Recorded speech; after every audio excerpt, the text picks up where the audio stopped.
Good morning. Very good morning to all. तो तो तो तो तो तो तो तो हम आज पढ़ने वाले हैं एटॉमिक स्ट्रक्चर का। ये लेक्चर 18 है और आज के लेक्चर में हम बात करने वाले हैं shape of orbital. Shape of orbital की बात करेंगे। पिछले लेक्चर में हमने बात किया था क्वांटम नंबर की, चारों क्वांटम नंबर बता दिया था मैंने। अब इस लेक्चर में हम एसपीटीएफ के शेप के बारे में बात करेंगे। उसमें जहाँ इलेक्ट्रॉन होते हैं उसको क्या बोलते हैं, जहाँ इलेक्ट्रॉन प्रेजेंट नहीं होते हैं उसको नोड बोलते हैं। और ऑर्बिटल क्या होता है, जैसे मैंने पहले भी बता रखा है आपको कि ऑर्बिटल क्या होता है। स्पेस होता है ना जहाँ पर इलेक्ट्रॉन जो होते हैं 90% पाए जाने की संभावना होती है। जो इलेक्ट्रॉन क्लाउड होते हैं 90% इलेक्ट्रॉन की जो संभावना होती है, प्रोबेबिलिटी होती है, उस स्पेस को ही बोलते हैं ऑर्बिटल। ठीक है ना। इसकी कोई बाउंड्री वगैरह नहीं होती है, हम तो बस समझाने के लिए बाउंड्री से दिखाते हैं ऑर्बिटल को, स्फेरिकल डम्बल शेप। ठीक है। तो हम सबसे पहले शुरू करते हैं shape of S orbital. Shape of S orbital. देखो एस ऑर्बिटल के बारे में बहुत अच्छे से हम समझेंगे कि एस ऑर्बिटल क्या होता है। तो सबसे पहले मैं बता दूं आपको कि साई जो था वेव इक्वेशन में, साई जो ये वेव फंक्शन है, इसका कोई सिग्निफिकेंस नहीं है। साई स्क्वायर का सिग्निफिकेंस है और यही बताता है electron finding probability. Electron finding probability.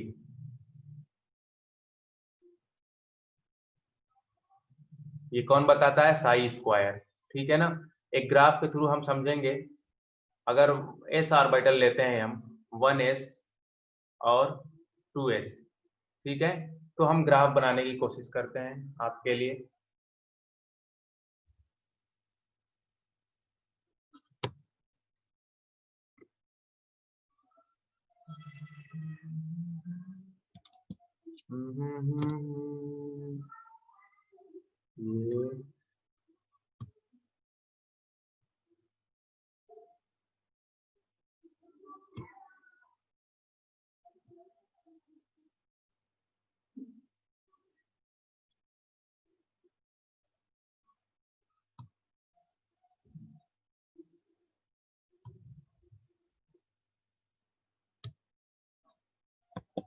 ये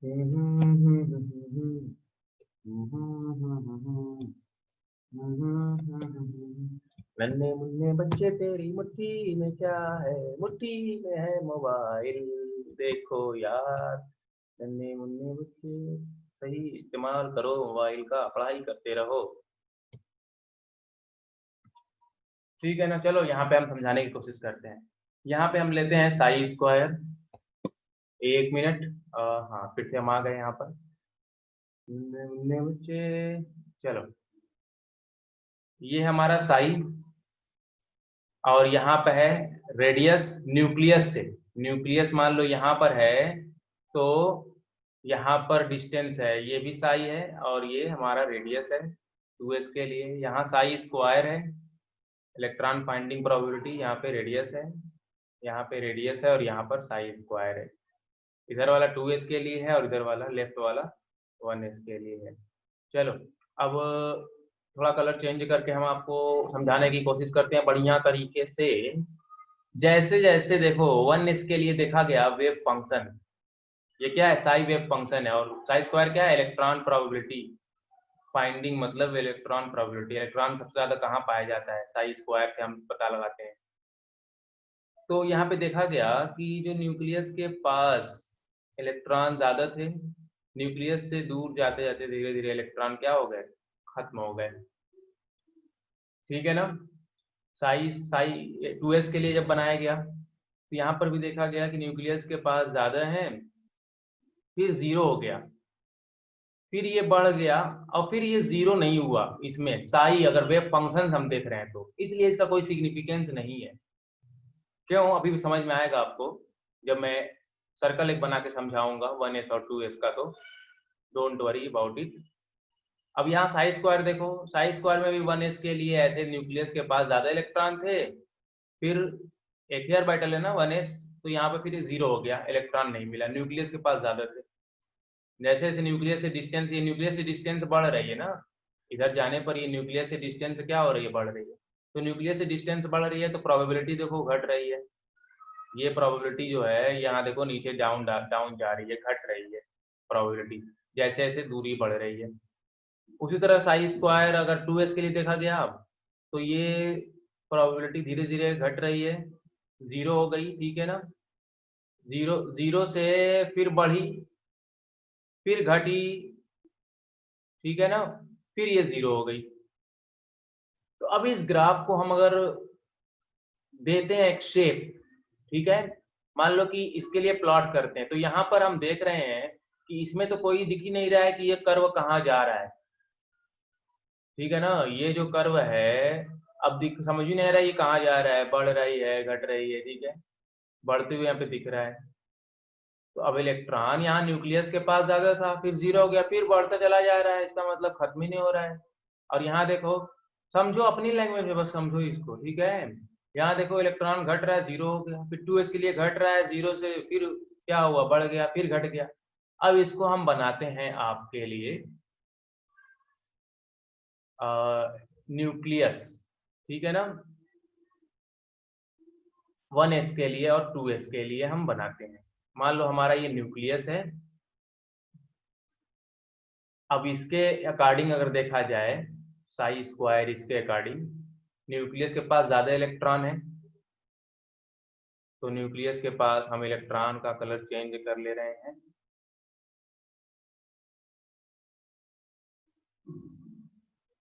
ये हमारा इलेक्ट्रॉन है न्यूक्लियस के पास, फिर न्यूक्लियस से जैसे दूर जा रहे इलेक्ट्रॉन खत्म, तो ये 1s के लिए हो गया। 2s के लिए अगर देखा जाए, 2s के लिए अगर देखा जाए मेरे प्यारे बच्चों, 2s के लिए एक मिनट कलर चेंज कर लूं मैं, चलो 2s के लिए न्यूक्लियस बनाया जाए पहले, ये हमारा न्यूक्लियस हो गया। अब इधर देखा गया कि जो इलेक्ट्रॉन है न्यूक्लियस के पास तो ज्यादा है, देखो यहाँ पर न्यूक्लियस के पास ज्यादा है, फिर 0 हो जा रहे हैं, तो चलो न्यूक्लियस के पास ज्यादा इलेक्ट्रॉन है, ठीक है, फिर 0 हो जा रहा है, फिर जैसे जैसे दूरी बढ़ रही है तो फिर ज्यादा इलेक्ट्रॉन पाए जा रहे हैं, प्रोबेबिलिटी बढ़ रही है इलेक्ट्रॉन की, ठीक है ना, ये 2s के लिए हो गया, ये 1s के लिए हो गया, ये 2s के लिए हो गया। तो हमको दिख रहा है कि जो यहाँ पर शेप है, यहाँ पर हमको जो दिख रहा है ये 1s और ये 2s, ठीक है ना, इसका शेप स्फेरिकल आ रहा है, ओरिएंटेशन जो इलेक्ट्रॉन की है एक ही ओरिएंटेशन है, और एक ओरिएंटेशन में एस सब सेल जो होती है, एस सब सेल, ठीक है ना, जो एस सब सेल होती है इस ओरिएंटेशन में, या फिर एस सब सेल कह लो कि एस ऑर्बिटल, ठीक है ना, क्योंकि ओरिएंटेशन एक ही है तो इसमें एस ऑर्बिटल है, तो ये कैसी है, स्फेरिकल है, ठीक है ना, क्योंकि इसमें ओरिएंटेशन कितना है, 1 है, और किसी भी चीज का एक ओरिएंटेशन होता है तो उसको स्फेरिकल बोलते हैं। ओरिएंटेशन कितना है, 1 है, इलेक्ट्रॉन न्यूक्लियस के पास पाए जा रहे हैं। अब 2s में न्यूक्लियस के पास पाए जा रहे हैं, फिर थोड़ा गैप हो रहा है, फिर न्यूक्लियस से थोड़ा दूर पाए जा रहे हैं, लेकिन स्फेरिकल में, स्फेयर में ही पाए जा रहे हैं वो, तो एस ऑर्बिटल का शेप जो हो गया स्फेरिकल हो गया। तो जैसे जैसे प्रिंसिपल क्वांटम नंबर बढ़ रही है वैसे वैसे एस ऑर्बिटल की साइज भी बढ़ रही है, ठीक है ना, तो इसको हम कहेंगे ये 1s है और इसको कहेंगे ये 2s है, ये 1s है जो ये सेंटर में है, ठीक है, क्योंकि 2s तभी ना आएगा जब 1s से होके जाएंगे। अब जो ये खाली जगह दिख रही है जहां पर इलेक्ट्रॉन नहीं है, इसको हम बोलते हैं नोड। क्या बोलते हैं, नोड। अब आपको समझ में आएगा कि नोड क्या है। अब इसी का बाउंड्री डायग्राम अगर बनाए हम, तो बाउंड्री डायग्राम में क्या करते हैं, इसकी बाउंड्री लगा देते हैं। अब ये इसका शेप बता रहा है, ये इसका बाउंड्री डायग्राम क्या हो जाएगा ऐसे, तो ये 2s का हो गया, ठीक है ना, यहाँ पर ये बाउंड्री डायग्राम 1s का हो गया, ठीक है। ये इलेक्ट्रॉन जो मैंने यहाँ पे ऐसे डॉट डॉट डॉट करके लगाया, ये सब इलेक्ट्रॉन है, इलेक्ट्रॉन क्लाउड भी बोलते हैं। तो 2s में हमको नोड दिख रहा है, 2s में कितना नोड दिख रहा है, 1 नोड। उसी तरह अगर 3s रहेगा मेरे प्यारे बच्चों, अगर 3s रहेगा तो 3s में इलेक्ट्रॉन, फिर यहाँ पर इलेक्ट्रॉन कम हो जाएगा, फिर थोड़ा दूरी पे इलेक्ट्रॉन हमको मिलेगा ऐसे। तो 3s में एक नोड और 2 नोड हो जाएगा। 3s में ये भी तो एक नोड है और ये हमारा 3s है, ठीक है ना। इसको थोड़ा सा फिर से बता रहे हैं हम यहाँ पर। चलो यहाँ देखो, अब ये 1s 2s फिर ये 3s। अब 3s में देखो, 3s में कितने, कहाँ कहाँ ऐसी जगह इलेक्ट्रॉन नहीं है, एक दो, 2 नोड है। यहाँ पर इलेक्ट्रॉन है ही नहीं, ठीक है ना। जहां पर इलेक्ट्रॉन नहीं होते उसको नोड बोलते हैं। चलो अब ये नोड का कॉन्सेप्ट समझ में आया आपको, और ये ग्राफ भी समझा दिए हम आपको शेप के थ्रू, ठीक है ना। अब आगे बढ़ते हैं हम। नोड, नोड क्या होता है, ठीक है। फिर उसके बाद shape of orbital, P orbital, D orbital हम देखेंगे। चलो हेडिंग लगा लो आप लोग, नोड। और मैं यहाँ पे रेड पेन से हेडिंग डालता हूँ, नोड। और ब्लैक से लिखूंगा मैं, क्या होता है। It is a point. देखो आप अगर कंटिन्यू पढ़ना तो आपको सारी चीजें समझ में आएंगी, स्किप कर करके पढ़ना तो हो सकता है मुश्किल हो। जो लोग पहले से जानते हैं वो स्पीड थोड़ा बढ़ा सकते हैं, ठीक है ना। 1.5 की स्पीड से देखो या फिर 2 की स्पीड से देखो। ये एक ऐसा है, प्लेन होता है, पॉइंट लाइन होता है, या फिर प्लेन होता है, या फिर कोई सरफेस होता है, इन विच इन विच probability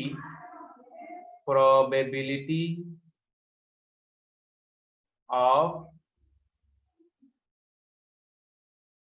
finding electron is zero.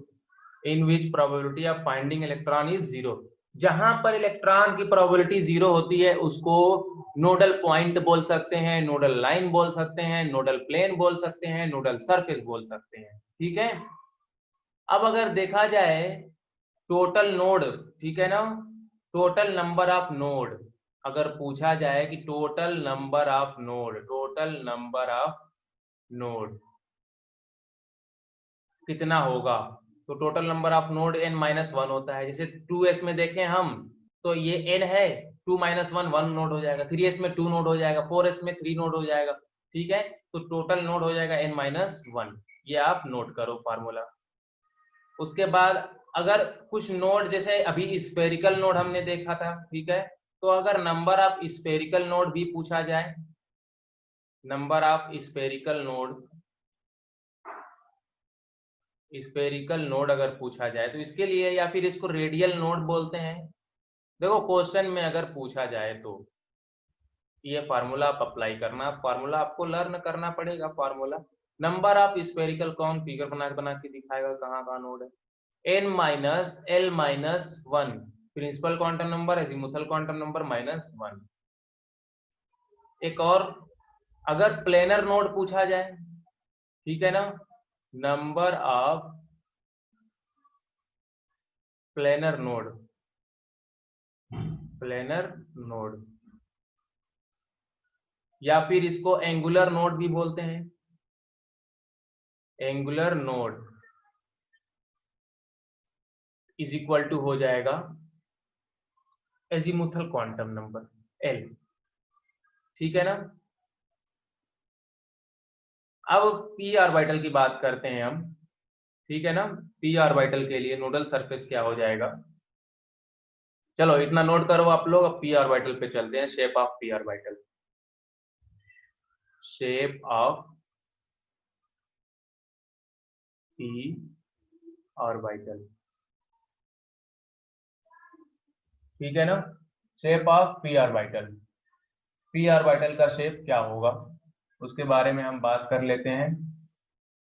हो हो हो हो हो हो, हो, ला ला ला ला ला ला ला ला। जरा सा झूम लूं मैं, अरे ना रे ना रे ना। चलो देखो देखो देखो देखो, मत झूमो मत झूमो मत, बोल भी तो रहा हूँ ना रे ना रे ना। शेप ऑफ पी ऑर्बिटल, जब देखा गया कि जो इलेक्ट्रॉन है दो लोब में भी पाए जा रहे हैं न्यूक्लियस से, ठीक है ना। पी पी के लिए n इज इक्वल टू कितना होता है 2, तो L के लिए n इज इक्वल टू कितना हो जाता है 0 1 हो जाता है। और P के लिए जैसे मैंने बताया ना कि S के लिए 0, L की वैल्यू, P के लिए 1, D के लिए 2 और F के लिए L की वैल्यू 3, ठीक है। तो इस कंडीशन में देखो क्या होता है, यहाँ पर इसका शेप देखा गया पी ऑर्बिटल का कि न्यूक्लियस है ये, ठीक है। तो देखा गया न्यूक्लियस के दोनों तरफ दो लोब में इलेक्ट्रॉन क्लाउड पाए जाने की प्रोबेबिलिटी है। देखो वेव फंक्शन जो होता है ना वो वेरियस टाइप मतलब देता है कि इलेक्ट्रॉन वही ओरिएंटेशन देता है, वेव फंक्शन कहाँ कहाँ पे इलेक्ट्रॉन ओरिएंटेड है। तो यहाँ देखा गया कि दो साइड पे दो लोब में है, दो लोब में क्या है इलेक्ट्रॉन है, दो लोब में इलेक्ट्रॉन है न्यूक्लियस से। पी ऑर्बिटल की बात कर रहे हैं हम, जो प्रोबेबिलिटी है फाइंडिंग इलेक्ट्रॉन की, ठीक है ना। पी इलेक्ट्रॉन जो है वो मैक्सिमम हो रही है दो लोब में न्यूक्लियस से, ठीक है ना। अब देखा गया इसमें कि दोनों लोब को अगर देखा जाए अच्छे से हम लोग तो ये शेप निकल कर आएगा कुछ यूं। तो पी ऑर्बिटल का जो शेप होता है वो होता है डम्बल शेप। ये डम्बल शेप बन गया ना, डम्बल शेप। अब इसका ओरिएंटेशन एक तो होगा नहीं, ये एक्स एक्सिस पे हो सकता है, जेड पे हो सकता है, वाई पे हो सकता है। तो इसमें जो ओरिएंटेशन है इसका पी एक्स वो एक्स एक्सिस पे हो सकता है, पी वाई पे हो सकता है और पी जेड पे हो सकता है, ठीक है ना। मतलब पी ऑर्बिटल तीन तरह से ओरिएंटेड हो सकते हैं, जैसा कि मैं आपको बना के बताऊं। अभी इसमें भी हम नोडल सरफेस वगैरह बताएंगे आपको, ठीक है। मैंने लिया लाइन और यहां से मैं बनाने जा रहा हूं अब।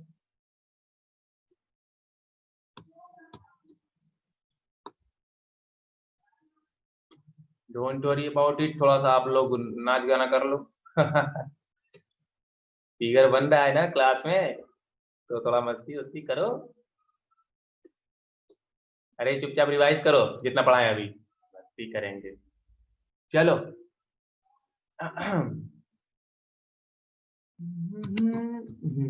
ओहो ये लोग गया, इसको फिर से मैं ला दूं। चलो रेड कलर से बन गया, कोई बात नहीं है, टाइम वेस्ट नहीं करेंगे हम। अब मान लो मान लो मान लो मान लो ये एक्स एक्सिस है, मानो क्या होता ही है, ये वाई एक्सिस है, ठीक है। इसमें जेड एक्सिस, ये एक्स है, ये वाई है, ये एक्स है और ये वाई है। अब जेड एक्सिस इसमें भी हम बताते हैं आपको, जेड एक्सिस भी बना दे रहे हैं।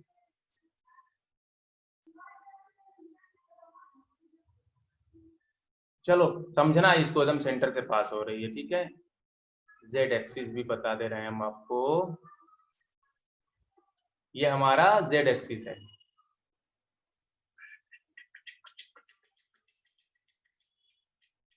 ये हमारा जेड एक्सिस है।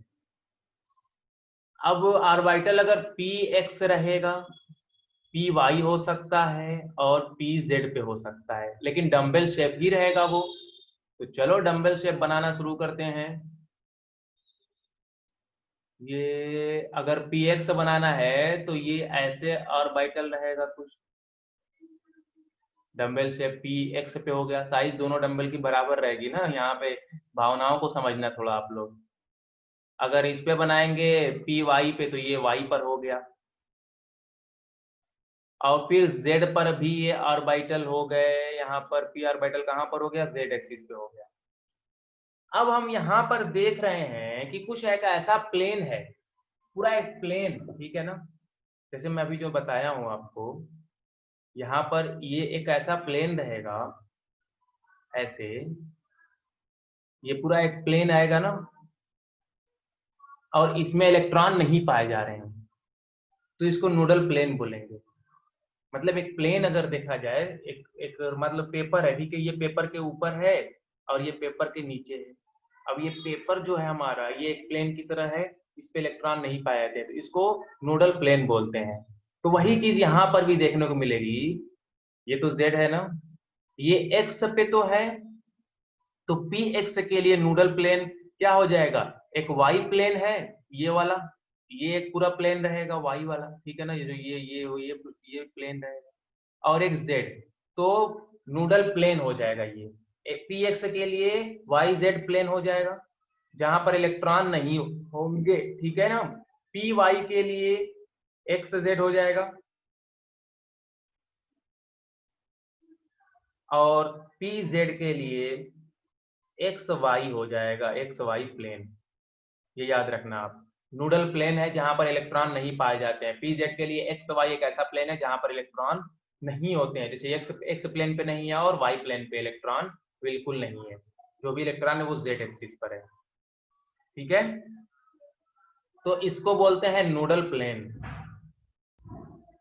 क्या बोलते हैं, नोडल प्लेन, ठीक है ना। मतलब क्या हुआ, नोडल प्लेन की डिफिनेशन क्या हो गई, द टू लोब, ठीक है ना, दोनों लोब क्या है, separated by a plane of zero electron density.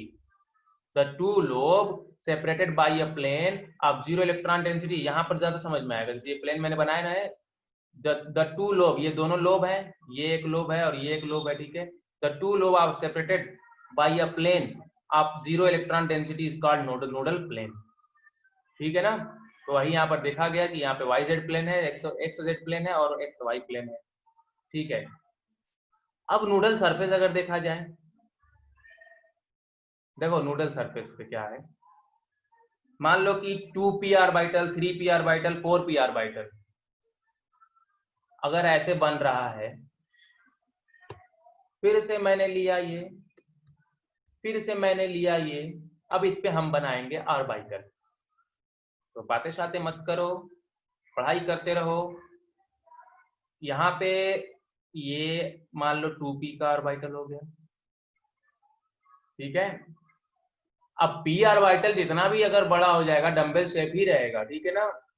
ये मान लो हमारा एक और p ऑर्बिटल हो गया, जैसे s पे देखे थे अभी, s के ऊपर s, 1s 2s 3s, वही चीज है बच्चा लोग।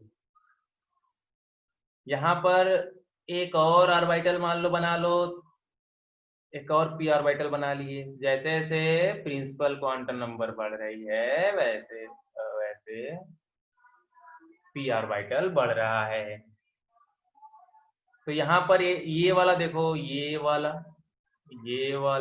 और ये वाला, डिफरेंट कलर से हम लिखते हैं इसको। ये 2p है, ये 3p है और ये 4p ऑर्बिटल है, ठीक है ना। अब देखो 2 क्या है, ये प्रिंसिपल क्वांटम नंबर है इसमें, 2p 3p 4p, ठीक है। अब p के लिए l की वैल्यू कितनी होती है, 1 होती है, वो तो हमेशा 1 ही होगी। अब यहाँ देखें, अगर यहाँ देखें हम कि ये जो इलेक्ट्रॉन क्लाउड है सब, मैं इलेक्ट्रॉन क्लाउड बना दे रहा हूँ, इसमें इलेक्ट्रॉन रहेंगे ना, ये सब, ये इलेक्ट्रॉन क्लाउड है, ये भी क्या है, इलेक्ट्रॉन क्लाउड है, ये सब इलेक्ट्रॉन क्लाउड है, ठीक है। ये सब इलेक्ट्रॉन क्लाउड रहेगा, ये सब इलेक्ट्रॉन क्लाउड रहेगा, अब बीच में देख रहे हैं कि सरफेस है, इसको हम बोलते हैं नूडल सरफेस। ये जो बीच में दिख रहा है आपको, ये वाला और ये वाला, ये है एक सरफेस पूरा, जिसको हम बोलते हैं नूडल सरफेस। चाउमीन वाला नूडल नहीं, नोडल सरफेस है, नोडल सरफेस। ठीक है ना। अब नोडल सरफेस अगर पूछा जाए पी ऑर्बिटल के लिए, मान लो एन पी एक्स है, ठीक है ना, या फिर एन पी वाई हो गया, पी एक्स हो गया, या पी वाई के लिए, या फिर पी जेड के लिए, कुछ भी नोडल सरफेस हो जाएगा।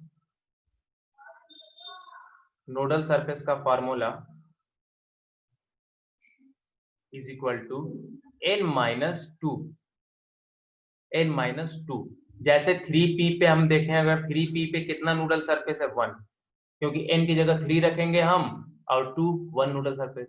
4p पे नोडल सरफेस कितना हो जाएगा, 4-2 2 2 नोडल सरफेस। देखो 4p पे अगर हम देखें यहाँ पर, इसको 2 नोडल सरफेस मिलेगा, एक ये वाला, ठीक है ना, और एक ये वाला नोडल सरफेस। 3p के लिए सिर्फ एक यही रहेगा। समझ में आया आपको नोडल सरफेस किसको बोलते हैं। चलो, तो ये था पी ऑर्बिटल, ठीक है, और ये डिफरेंट पी ऑर्बिटल जैसे जैसे साइज बढ़ रही है दिखा दिए हम आपको, ठीक है ना।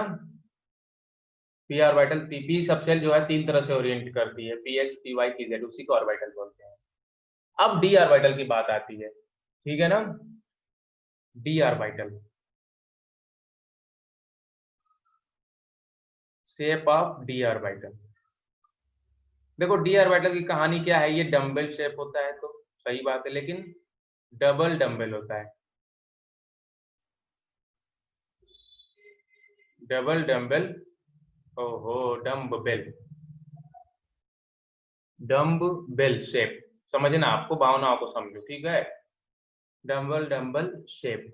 अब डबल डम्बल शेप कैसे होगा, एक डम्बल ये हो गया, मतलब न्यूक्लियस से इधर उधर दो लोब में इलेक्ट्रॉन पाए जा रहे हैं, फिर यहां पर भी इलेक्ट्रॉन पाए जा रहे हैं, ठीक है ना।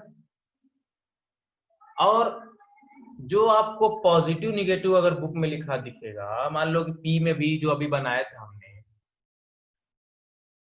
वो वेव फंक्शन है, ठीक है ना। मान लो कि एक पॉजिटिव एक निगेटिव, ये चार्ज नहीं है, इसको वेव फंक्शन समझना, ठीक है ना। जस्ट साई है, वेव फंक्शन। और पी ऑर्बिटल में अपोजिट लोब है, डिफरेंट साइन है, ये याद रखना। पी ऑर्बिटल में अपोजिट लोब डिफरेंट साइन है, प्लस और निगेटिव। यहाँ देखो, यहाँ पे प्लस है और यहाँ पे निगेटिव है, अपोजिट लोब। अब डी ऑर्बिटल में जो अपोजिट लोब होंगे, अपोजिट लोब वो सेम साइज होंगे, ठीक है ना। मान लो अगर देखा जाए डी ऑर्बिटल का अपोजिट लोब ये वाला है प्लस, तो इसका अपोजिट क्या हो जाएगा, ये हो जाएगा, ठीक है। ये वाला माइनस, तो ये माइनस, ये सेम साइन होते हैं। और साइन क्या है, ये वेव फंक्शन है, चार्ज नहीं है, याद रखना। तो इसी तरह देखो, डी ऑर्बिटल जो होता है, 5 तरह से इसका ओरिएंटेशन होता है, ठीक है ना। जिसमें m की वैल्यू ही तो ओरिएंटेशन बताती है। m की वैल्यू कितनी होती है, -2, -1, ठीक है ना, फिर +1, +2, 0, ठीक है। तो इसके लिए लिख दिए थे डी एक्स वाई, ये एक्स वाई पर है, ठीक है ना। डी वाई जेड पर है ये, ठीक है। डी एक्स जेड पर है, ठीक है ना। और यहाँ पर D X square Y square पर है, और डी जेड स्क्वायर। ये जीरो मैंने लास्ट में इसलिए लिखा है कि, सॉरी, यहाँ पर स्क्वायर रहेगा। एक मिनट, इसको इरेज करके मैं फिर से लिखूं ताकि आप लोग नोट करने में दिक्कत ना हो, तकलीफ ना उठाओ आप। यार बड़ी तकलीफ देते हैं आप। डी जेड स्क्वायर, ठीक है। आपको ये पता है ना, हम ऐसे बनाए थे इसको, 5 बॉक्स, 5 ऑर्बिटल, 5 बॉक्स। यही है D X Y, D X, D Y Z, D X Z, D Z X square, Y square, D Z square, ठीक है ना। ये 5 तरह से ओरिएंटेड है D orbital, double dumbbell shape होता है। तो 5 d ऑर्बिटल होते हैं। और अब इसके लिए हम देखें नोडल, अब देखो इसको बना के दिखाना कोई कमाल नहीं है, ठीक है। ये जेड स्क्वायर मतलब कि दोनों डंबल जेड जेड पे रहेंगे, ठीक है, दोनों डंबल जेड पे रहेंगे, ये याद रखना। अब देखो यहाँ पर मैं इसके लिए कुछ पॉइंट बता देता हूं। अब इसमें एक नोडल पॉइंट होगा डी ऑर्बिटल में, नोडल पॉइंट, डी ऑर्बिटल में जो नोडल पॉइंट होता है वो 1 होता है, याद रखना। एक ऐसा पॉइंट होता है जहां पर इलेक्ट्रॉन नहीं होते हैं डी ऑर्बिटल में। अब नोडल सरफेस की अगर बात करते हैं, इसमें नोडल सरफेस यही जो बता रहा हूँ ना, इसी को याद करो। फिगर बना के आपको नहीं मतलब रहेगा कंपटीशन, एमसीक्यू जब टिक करोगे तो पूछेगा नहीं कि कैसे टिक करे हो। n-3, तो अगर बताओ मुझे 3D के लिए नोडल सरफेस कितना हो जाएगा, 0 हो जाएगा। n-3 0 हो जाएगा। 4D के लिए नोडल सरफेस कितना हो जाएगा, 4 - 1 1 हो जाएगा। 5D के लिए नोडल सरफेस कितना हो जाएगा, 2 हो जाएगा, ठीक है। ये तो नोडल सरफेस है। अब नोडल प्लेन, अगर नोडल प्लेन देखा जाए, नोडल प्लेन, अरे ओ सांभा तनी धीरज रखा नोडल प्लेन, नोडल प्लेन देखो क्या होता है, डी एक्स वाई के लिए नोडल प्लेन क्या होता है, जैसे वहां पर देखे थे ना एक्स के लिए वाई जेड होता है, वही चीज इसके लिए है, बस स्ट्रक्चर कब बना के नहीं बता रहे हम। एक्स जेड होता है, याद रख लेना इसको, और वाई जेड होता है। डी एक्स जेड के लिए जो नोडल प्लेन होता है, डी एक्स जेड के लिए जो नोडल प्लेन होता है वो होता है एक्स वाई और जेड वाई होता है नोडल प्लेन, ठीक है ना। यहाँ पे स्क्वायर वगैरह मत समझना, डी एक्स जेड है, ठीक है। चलो वो तो बताया मैंने। और डी जेड वाई के लिए, डी जेड वाई के लिए नोडल प्लेन जो होता है, जेड एक्स होता है और वाई एक्स होता है, सॉरी वाई एक्स। और D X square Y square के लिए जो नोडल प्लेन होता है, ये माइनस नहीं है ना, एक्स स्क्वायर वाई स्क्वायर के लिए एक्स जेड और वाई जेड, अब यहाँ पे कुछ सिमिलरिटीज देखने को मिलेगी। और ये याद रखना डी जेड स्क्वायर के लिए, यहाँ 0 में क्यों लिख दे रहा हूँ, मेरा जो है ना नर्वस सिस्टम लग रहा है कि सही से चल नहीं रहा है। पेन, माइक, स्क्रीन, हाँ, जेड स्क्वायर के लिए 0 नोडल प्लेन होता है, ये याद रखना आप। मेन आपको देखो ये वाला और ये वाला सेम नोडल प्लेन है, याद रखना, ठीक है। और आपको मैं ये बता दूंगा, अब आपको यहां तक तो हो गया, नोडल प्लेन सबकी बात हो गई और कोई दिक्कत नहीं है, ठीक है। अब मैं आपको ये बता दूं डीजेनरेसी क्या होती है, डीजेनरेट ऑर्बिटल क्या होता है, डीजेनरेट ऑर्बिटल, ठीक है ना। देखो डीजेनरेट ऑर्बिटल मैंने उसमें भी बताया होगा, नहीं तो यहाँ पर भी आप समझो, ऑर्बिटल पढ़ रहे हैं ना इसीलिए। डीजेनरेट ऑर्बिटल, अब देखो एफ वाला जो है ना वो कॉम्प्लेक्स शेप होता है, उसके ज्यादा चक्कर में आप मत पड़ो, बहुत कॉम्प्लेक्स शेप होता है एफ ऑर्बिटल का, ठीक है। तो डी तक आप देखो, एफ वाला कॉम्प्लेक्स बोल दो। तो डी जनरेट ऑर्बिटल क्या होता है, इसमें डिफिनेशन लिख लो, लिख लो, आपको मान लो कि टेस्ट वगैरह होगा तो आप लिख दोगे फटाक से ना। Orbitals of the same energy, orbitals of the same subshell, ठीक है ना, same subshell having equal, having equal energy, having equal energy are called,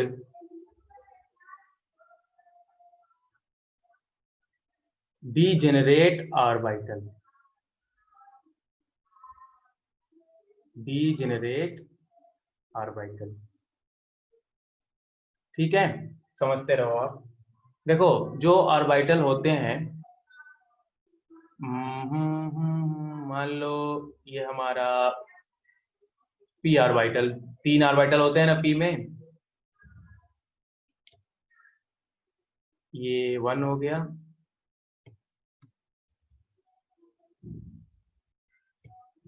2 हो गया, 3 हो गया। ये तीनों ऑर्बिटल जो है ना, इनकी एनर्जी सेम होगी।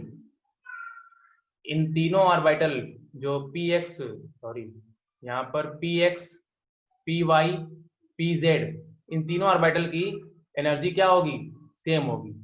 इसी को डीजेनरेट ऑर्बिटल बोलते हैं। उसी तरह डी डी ऑर्बिटल जो होते हैं,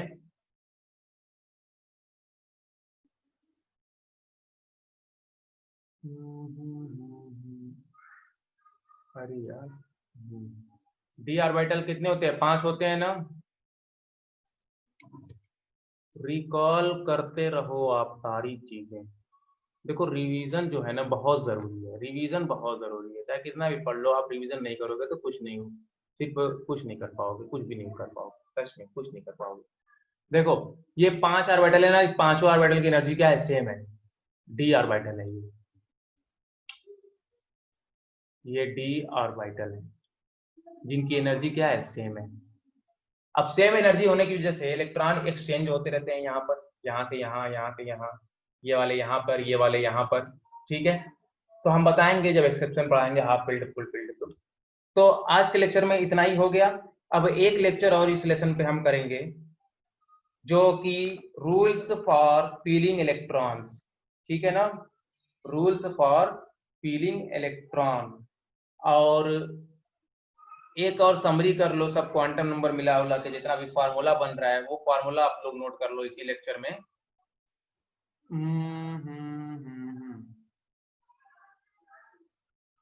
पहला फार्मूला डालो आप, orbital angular momentum of electron.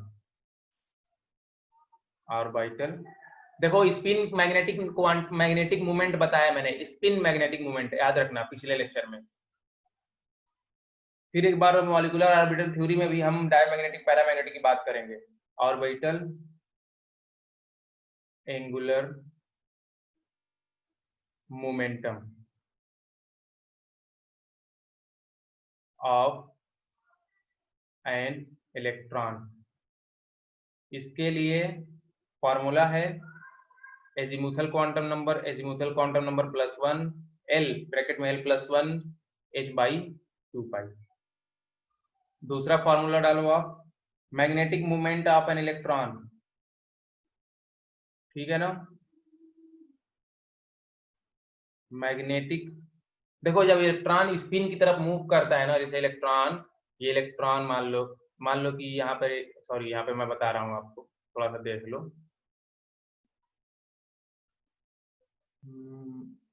मान लो ये न्यूक्लियस है, ठीक है ना। अब यहाँ पर इलेक्ट्रॉन एक एंटी क्लॉकवाइज यहाँ पे मूव कर रहा है, स्पिन कर रहा है ना, स्पिन कर रहा है। और यहाँ पर मान लो कि एक इलेक्ट्रॉन है, मान लो 2 इलेक्ट्रॉन है, तो दोनों इलेक्ट्रॉन एक स्पिन कर रहा है एंटी क्लॉक, एक करता है क्लॉकवाइज। ठीक है ना, स्पिन करता है। तो ये दोनों अगर अपोजिट हैं तो यहाँ पर कोई मैग्नेटिक फील्ड नहीं होगी, मैग्नेटिक मोमेंट इसका क्या हो जाएगा, 0 हो जाएगा। ठीक है, कैंसिल कर देंगे एक दूसरे को। दोनों इलेक्ट्रॉन जो है, अगर अलग अलग जैसे ओरिएंटेशन इनका स्पिन है, तो एक दूसरे को कैंसिल कर देंगे। ठीक है ना, तो इलेक्ट्रॉन जब मूव करता है, ठीक है, माइक्रोमैग्नेट की तरह बिहेव करता है। स्पिनिंग इलेक्ट्रॉन ये स्पिन अगर कर रहा है ना, ऐसे ऐसे गोल गोल गोल गोल घूम रहा है ना, तो माइक्रोमैग्नेट की तरह बिहेव करता है। ठीक है, और इसका कुछ मैग्नेटिक मूवमेंट होता है। लेकिन 2 इलेक्ट्रॉन है, अगर अपोजिट स्पिन है तो वो एक दूसरे को कैंसिल कर देते हैं। ठीक है, तो वही अगर पेयर्ड रहता है तो कैंसिल हो जाता है, डाइपोल सॉरी मैग्नेटिक मूवमेंट जो होता है 0 हो जाता है। और हाफ फील्ड रहता है तो मैग्नेटिक मूवमेंट 0 नहीं होता है, पैरामैग्नेटिक हो जाता है। ठीक है, तो ये इलेक्ट्रॉन के लिए है, मैं बता रहा हूँ बार बार आपसे। स्पिन मैग्नेटिक मूवमेंट भी बोलते हैं इसको। फिर एक बार मैं बात करूंगा जब मॉलिक्यूलर ऑर्बिटल थ्योरी पढ़ाऊंगा कि मॉलिक्यूल के भी ऑर्बिटल होते हैं। यहाँ तो एटम के ऑर्बिटल पढ़ रहे हैं ना आप अभी। इसको मैं इरेज करूं, चलो समझ गए आप। पिछले लेक्चर में मैंने बात किया था वही थोड़ा सा मैं बता दूं। Magnetic movement of an electron, ठीक है ना, क्या हो जाता है, या फिर सबस्टांस कह लो, ठीक है ना, या फिर स्पिन मैग्नेटिक मूवमेंट कह लो। तो ये हो जाएगा अंडर रूट, यहाँ लिख दे रहा हूं मैं, एन ब्रैकेट में n+2 बोर मैग्नेटॉन। यहाँ पर n जो है ना नंबर ऑफ अनपेयर इलेक्ट्रॉन है, याद रखना, प्रिंसिपल क्वांटम नंबर मत डाल देना, नंबर ऑफ अनपेयर इलेक्ट्रॉन, ठीक है। बताया है मैंने, पिछले लेक्चर में बताया है। थर्ड वाला जल्दी थोड़ा सा बता देते हैं। स्पिन एंगुलर मोमेंटम क्या हो जाएगा, spin angular momentum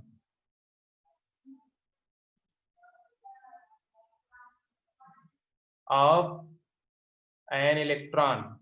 spin angular momentum में स्पिन क्वांटम नंबर का यूज करेंगे हम, s ब्रैकेट में s+1, ठीक वही l वाला, ठीक है ना, h/2π, बस l की जगह s रहेगा यहाँ पर स्पिन एंगुलर मोमेंटम में, ठीक है ना। अब देखो थर्ड वाला हो गया फॉर्मूला। फोर्थ वाला लिखो, number of orbital in nth shell, number of orbital in nth shell. किसी भी सेल में ऑर्बिटल का जो नंबर होता है वो n² होता है, ठीक है। और देखा जाए पांचवा formula, number of subshell in nth shell. पढ़े हो गए आप क्वांटम नंबर तो आपको जल्दी समझ में आएगा। Number of subshell in nth shell n, number of orbital in a subshell, number of